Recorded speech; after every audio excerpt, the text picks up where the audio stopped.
हमारे शहर गाड़ी में बैठे हैं। ये देखो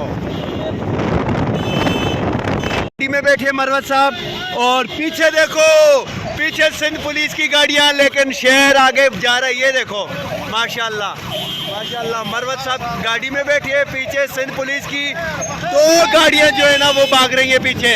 ये मुकाबला होता है शहर का। ये हमारे शहर गाड़ी में बैठे हैं। ये देखो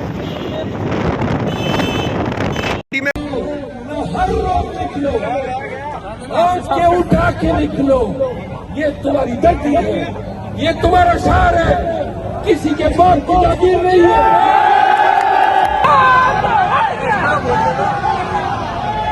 सुनिए तो मैंने वो ताबिर पश्तून पठान का, वो मैंने कहा हजरत आपकी अपनी ड्यूटी है, मजबूर है, मुझे पता है, शायद बहुत सारे पुलिस वाले दिल से खार को चाहते हैं, लेकिन मैं आपसे कोई जेवर तो नहीं मांग रहा हूँ। मेरा आना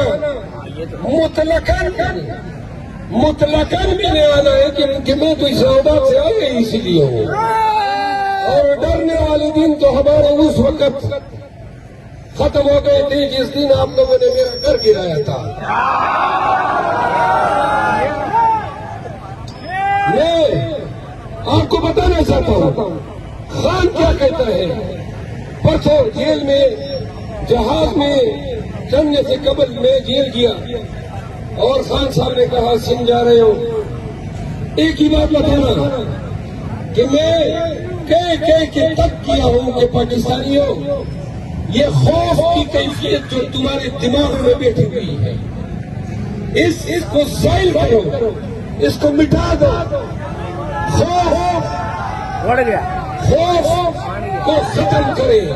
अब सुने, लोग डरते हैं, पेट भरने वाला नहीं है। रास्ते में आ रहा था, पता चला कि हजरत जरदारी साहब कराची से लेकर हैदराबाद तक तमाम जमीनों के मालिक हैं। इस्लामाबाद में मैं रहता हूँ, इस्लामाबाद के गिरदनवां में हजरत के हजारों कनाल जमीन है, यूरोप में है, लंदन में है, अमारात में है।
शोध पर रैली की शक्ल में जाएंगे और